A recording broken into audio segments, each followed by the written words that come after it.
Hello guys, and besides getting sunburnt and getting a nice little tan, there's some really big news, and it's to do with 9.1 guys. Blizzard has announced the new affix is out and it's testable on PTO, and oh boy, we were testing it quite a bit. So this video is going to be talking about what is this affix, what does it do, how does it work, how does it work for healers, how does it work for other specs, and basically just my overall opinions, whether it's good or bad, and that is Tormented. Like very much the early data mining that was coming out from 9.1, it is going to be about Torghast, but it also has a twist. So how do they explain it? Tormented is a combination of Awakened, if you remember Awakened, combined with Torghast, making it, in my opinion, a very fun affix that has a lot of possibility in terms of becoming more interesting, dynamic, and again, I think it felt really fun. So when you first enter a dungeon that has this affix, you'll notice there's going to be things on your map that showcase where the lieutenants are going to be basically spawning. And just like Awakened, you kind of have to go and decide whether you're going to kill one or you can skip one. And if you skip a lieutenant, a certain aura is going to be applied to the last boss. So we actually skipped one of the lieutenants, and you'll notice that there is a aura that is going to increase your physical damage taken. Now, depending on which lieutenant you're going to skip, you're going to get a different aura, or maybe you're going to skip all of the lieutenants and you're going to go YOLO type of deal, which could be very interesting. But if you don't want to skip a lieutenant and get one of these powers, let's look at some of the lieutenants. So first of all, you'll get something that is going to be referred to, very technical term, Fireboy. Will leave fire patches. It'll also give you a magic debuff that increases fire damage taken. The major downside of this lieutenant is that if you're approaching this, like for example, we're doing Mr. Tina's side, again, keep in mind, all of the testing was done on PTO keys, and the scaling was really weird, honestly. We were testing these on plus 10s, but the item level and things like that it felt really off, so keep that in mind. But, for example, we're doing Mr. Tina's side, and we saw this lieutenant, and we're like, let's go. We didn't leave a lot of space between our mobs, and then we'll notice that, hey, this guy leaves these huge fire patches, you need a lot of space, and we end up pulling mobs around it. The second guy we approached was the Frost Boy. And this guy was basically shooting out these kind of Jaina looking like frontal ability that is going to knock you away. Now, you might think like, why not just move out of it? Because it applies a slow debuff. The slow debuff felt pretty bad, especially if your class that cannot mitigate this. Like for example, as a Resto Shaman or Shaman general, you can go into your Ghost Wolf form and you cannot be slowed past a certain amount, so you can kind of easily dodge stuff. But if you're a class that cannot do this, if you get hit by this, the knockback is really severe, and people might see this as being a very easy lieutenant, but if you get hit by it, you're gonna get knocked back even further, and then you might possibly get frontaled again. And honestly, this has possibility of being pretty dangerous if you're a class that's relatively slow. On top of that, a person gets a debuff that is, again, it's a circular kind of thing. The amount of damage that it was dealing on PTR was kinda insane. I was surprised by the amount of single target dot damage you get from this, so we'll see how it's gonna scale. And now we go to Metal Boy. And Metal Boy, we didn't even notice what he was doing because it wasn't really relevant at the key level that we're testing. Again, we're doing lowish enough keys to try and see as much of this new affix as possible. So basically what it does, it increases physical damage taken by 50%, and it basically autos or melees the tank. And it wasn't too impactful, possibly going to be a lot harder in later levels. And now let's go to the tank booster, and there's always gonna be a tank booster, and this guy will cause players to receive 50% less healing, and also will give you some bleed effect. So the healer might struggle a bit. Honestly, from the testing, it wasn't too hard. These are the general abilities of the lieutenants that you get to fight, pick and choose whether you're going to encounter them or if you're going to skip them. Now, if you do decide to fight them, what are the rewards? What is the meaty bit of this affix? You get to choose Anima power. Okay guys, I'm gonna try being more exciting. You get to choose Anima powers that are not RNG. From the testing that we did based on Hall Atonements, based on Mr. Tina's side, it seems that you always will get the same set of 3 Anima powers from the lieutenant based on the role that you're playing. So as a healer, if I'm doing a Fireboy in Mr. Tina's side, I'm gonna get the exact same set if I do Fireboy in Halls of Atonement. So there's no randomness, but maybe you could make some predictions and say that these powers might change on different affixes. Like, for example, let's talk about healer changes. So a lot of people have been talking about prideful and the fact that prideful was giving a lot of mana back to healers, and all of a sudden healers were kind of scared. Hey, am I gonna have to drink now as a healer, and it's not fun, and what's gonna happen? What's the healer balance? Blizzard has kind of looked at this and added an Anima power, a power that is going to give you mana, and this is going to give you or proc these orbs.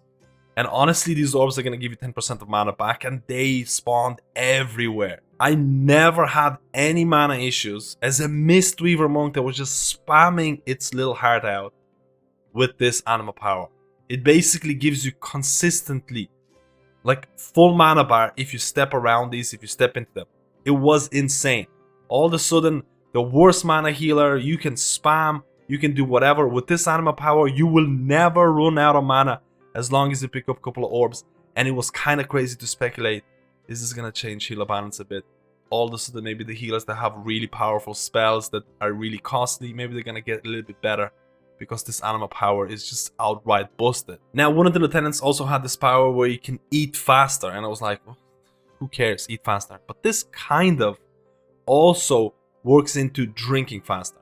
Now, drinking faster compared to infinite mana orbs doesn't compare, but it's interesting to see that Blizzard is adding multiple powers to do with mana regeneration or helping healers with mana consumption. So Blizzard definitely has heard healers. Now, as you can see, this is coming from like a healer perspective because I was testing it on Mistweaver Monk, on Resto Shaman, and like I mentioned, the powers were not RNG. I was getting the same powers based on the lieutenants, on different dungeons, on different classes. And one of the powers that I ended up using was Bottle of Sanguine Ichor. Your healing spells and abilities have a chance to heal allies for a specific amount and inflict shadow damage up to 5 enemies within 12 yards. So this basically kind of shot out this like a wave around me. So it kind of meant as a Resto Shaman I have to try and be in melee. As a Mistweaver was fine, but this ended up dealing a decent amount of damage throughout the dungeon as a Mistweaver Monk in terms of also Tormented. Again, I don't want to look at the numbers because the scaling felt really weird in the PTR. I don't know if it's me, but the scaling just felt weird. But it looks like there's a certain amount of choices to be making as a healer. Do you want that Anima power that's going to give you damage on top of healing?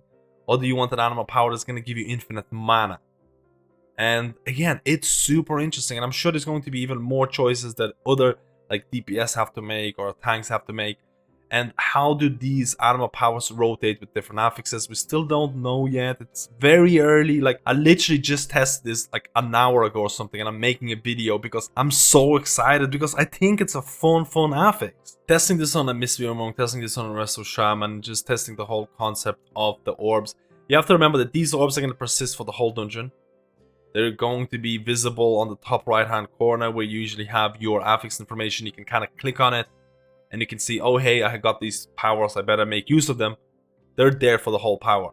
You can skip lieutenants. I talked about this. We skipped a lieutenant in Mr. Sight. We skipped a metal boy, and when we doing the boss had additional physical damage, a buff added to the frame. You can see the buff itself. So that's the whole concept of Awaken. It's very similar to Awaken, and the whole concept of orbs. Again, you're probably gonna have to make certain decisions in terms of which one you want to take. I have to mention that the whole time I was missing Prideful to some extent because I've been doing Prideful for a really long time. I'm almost thinking like, when is Prideful gonna spawn? I'm saving my Chi, I'm saving my Ascendants. Where's Prideful? Like, where am I gonna use my cooldowns? I definitely feel that from the first look of the affix, it feels easier than Prideful in terms of the requirements, like a healing requirement, a DPS requirement. It feels a little easier. It feels a lot easier on the tanks in terms of, hey, if you mess up your 20% breakpoint or if someone ninja pulls, your Prideful is going to be wrong for the whole dungeon. There's no such a thing. I think this affix provides a lot of creativity in terms of which lieutenants you're going to do. Again, certain lieutenant positions, maybe they're going to swap from week to week. Maybe you're gonna have a different type of lieutenant positioning or order. I don't know. We only had this for one day. But I do feel there's a lot of creativity in this. And I think Blizzard, with this affix, can build on top of it. Because maybe people are gonna get bored of certain orbs or certain anima powers.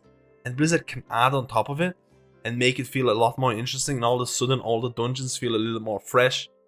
And I had only fun things to say about this. I honestly really enjoyed this. This is not random. This is guaranteed drops based on which role we play. There is going to be lieutenants. lieutenants do specific powers, which can be annoying, but honestly, this is a kiss curse affix. You do something annoying, you get something cool in return. You can skip them, which means that routing can change. Which means that at a base level, if you're looking for a plus 15, you're probably gonna kill them all. And you're gonna be good. But if you're doing higher content, you might think about, hey, can I do 2 of these? Or can I skip 2 of these and still kill the boss? We'll see how this is gonna affect Tyrannical, because bosses or Tyrannical bosses with these affixes from lieutenants could feel really, really bad. So Tyrannical bosses could possibly become harder if you wanna skip. Or maybe on Tyrannical weeks, you never wanna skip any of these because you can't deal with Tyrannical bosses plus lieutenant buffs.